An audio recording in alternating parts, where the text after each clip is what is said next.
Jesús de Nazaret había sido invitado a la fiesta de la boda de Cana con sus discípulos.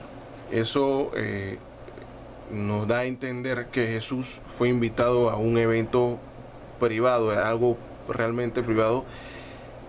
Jesús formaba parte de ese círculo familiar. Y más cuando nos dice que María ya estaba en la fiesta. Es muy probable que María haya sido la organizadora por la manera en la que se desarrolla el texto, de que María ya se encontraba en el lugar. Y cuando María le dice a Jesús que se había acabado el vino, nos da a entender que María estaba organizando la fiesta o era colaboradora de la fiesta. Tenemos que ver aquí que cada vez que Jesús habla con alguna mujer, cada vez que Jesús tiene un diálogo con alguna mujer, ya sea María o María Magdalena o Marta o María la hermana de Marta o la mujer del pozo de Jacob, estamos hablando de que es Dios hablando con Israel, es Dios hablando con la iglesia. Y el diálogo resulta muy interesante porque ya se estaba acabando el vino. El vino representa para las fiestas casi lo más importante, es lo que le da la continuidad a las fiestas. En ese momento, en el Medio Oriente, el novio es el encargado de proveer el vino. El novio tiene que dar el vino. El novio no puede quedar mal con el vino. El novio no puede prescindir de proveer el vino en una fiesta, y suficiente vino para que dure durante toda la fiesta. Y María vio la situación. María vio que se estaba acabando el vino y ve una solución práctica. Aquí hay mucha tela que cortar y hay soluciones abiertas.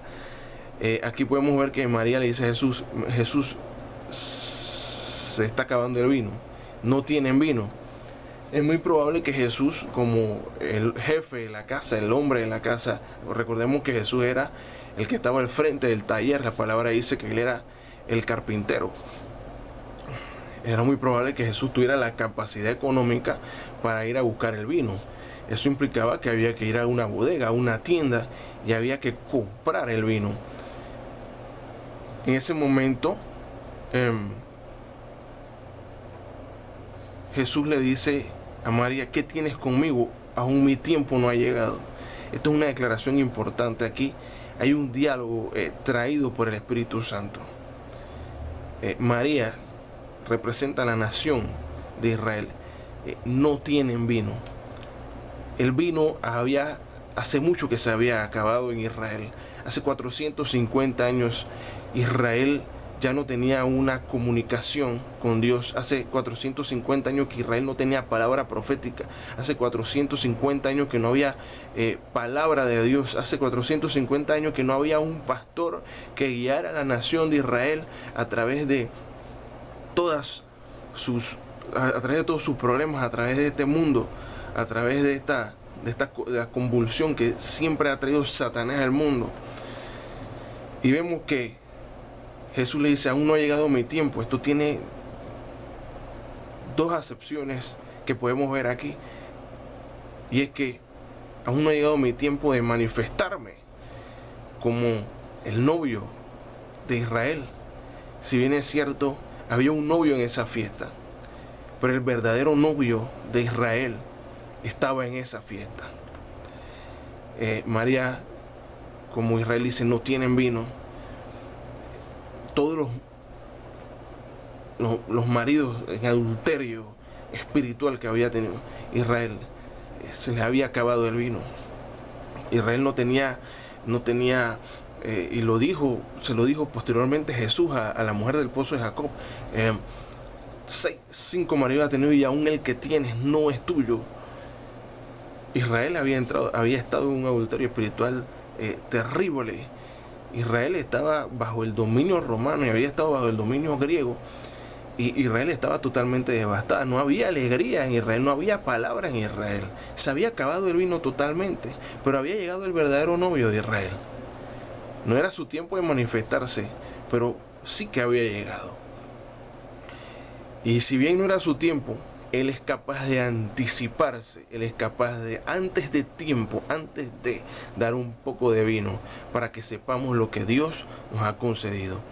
Y en ese momento, Jesús de Nazaret, por respuesta, por mandato, por providencia del Padre, porque Él no hace nada sin que escuche al Padre que primero lo haga, que primero lo diga o lo ordene, mandó a los servidores que echaran agua en las tinajas de piedra. Esas son aguas, esas son tinajas preparadas para la purificación según el rito judío.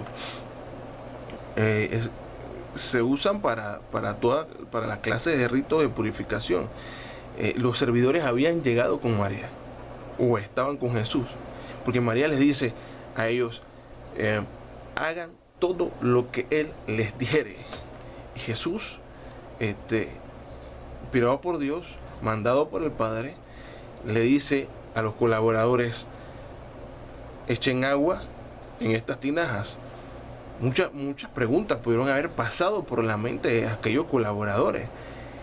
Y es que dicen, estamos necesitados de vino y nos manda a buscar agua en tinajas en las tinajas de la purificación.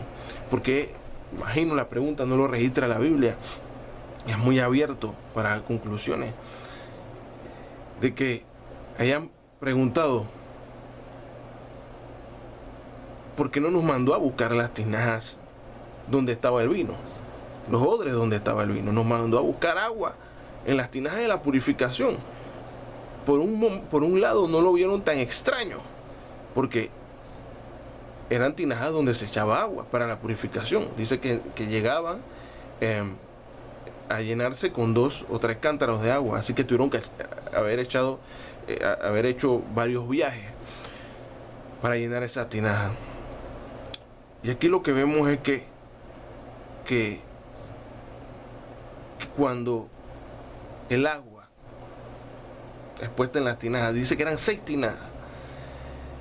Este número 6 nos recuerda a todos los creyentes, nos señala que 6 es el número del hombre. Estamos hablando de que estas tinajas representan al hombre. Jesús no puede echar el vino nuevo, el mejor vino, en tinajas o en odres viejos. El vino nuevo, el mejor vino, se echa en odres nuevos.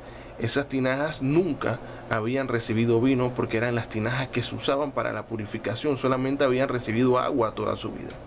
Esto nos habla de que Jesús va a traer vino a aquellas tinajas, aquellos hombres que se quieran purificar, aquellos hombres que quieran vivir dignamente para el Señor, que quieran vivir en la pureza del Señor. Él va a traer ese vino a esas tinajas, a esa iglesia, a esa nación, a ese hombre, a esa mujer que quiera purificarse. Él va a echar su vino, su alegría, su pacto, su gloria, la va a poner en esa tinaja nueva. La gloria de Dios resplandecerá.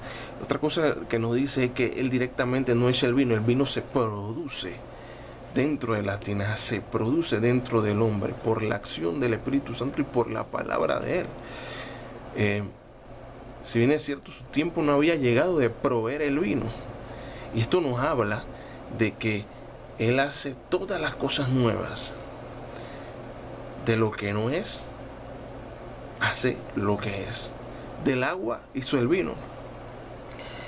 Y con esto decimos que todo lo que pedimos al Señor, todo lo que no es ahora mismo, Jesús es capaz de hacer que sea.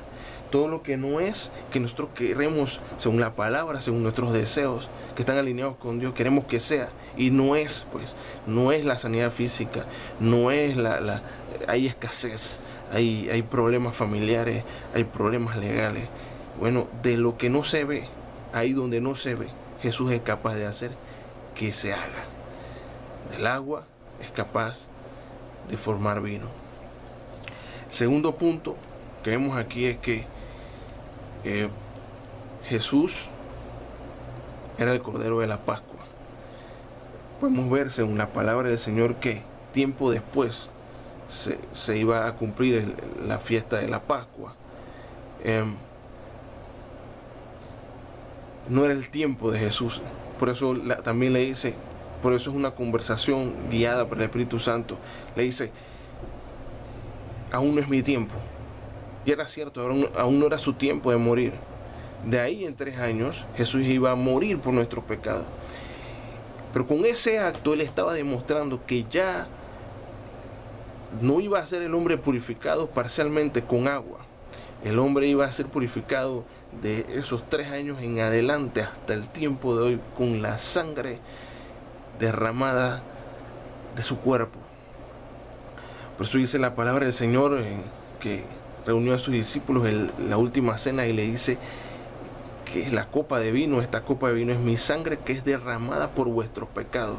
Él con ese acto de transformar el agua en vino estaba diciendo, esta es la sangre que limpia y que cubre todos los pecados. Solamente a través de mi sangre los pecados serán borrados. Sin derramamiento de sangre no hay remisión de pecados. Él estaba diciendo en ese momento, este es el vino que representa mi sangre. De aquí en adelante los pecados serán limpios con mi sangre. La sangre de Cristo tiene poder para limpiar pecados.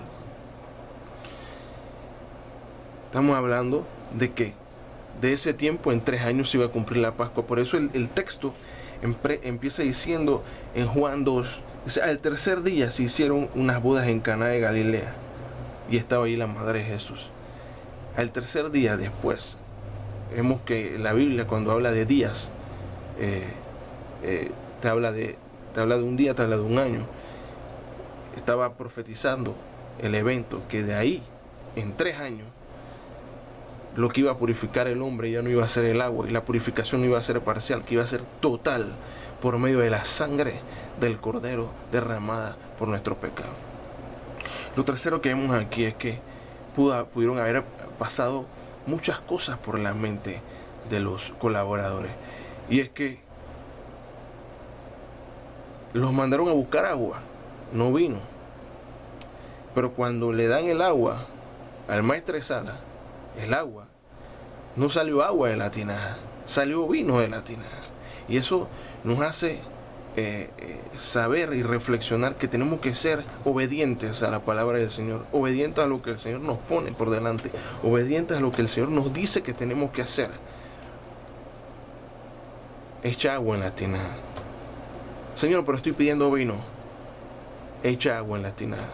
Porque los propósitos de Él son grandes. Sus caminos son más altos que nuestros caminos. Así como el cielo es más alto que la tierra, así son sus caminos más altos que nuestros caminos. Lo más insensato de Dios es más sabio que toda la inteligencia y sapiencia que los hombres.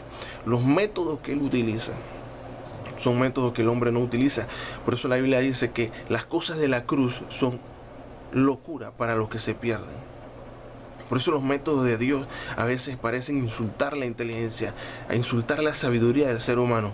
Sin embargo, debemos obedecer a lo que el Señor dice, porque de esa manera obtendremos lo que Él nos dice. Cuando pensamos que no vamos a tener solución, cuando pensamos que estamos en lo más bajo, cuando pensamos que estamos en la más grande de las escasez, cuando pensamos, si mantenemos la fe y hacemos lo que Él nos dice, en el momento preciso el agua se convertirá en vino. Hoy el Señor te dice, tu agua se convertirá en vino. Dios te bendiga.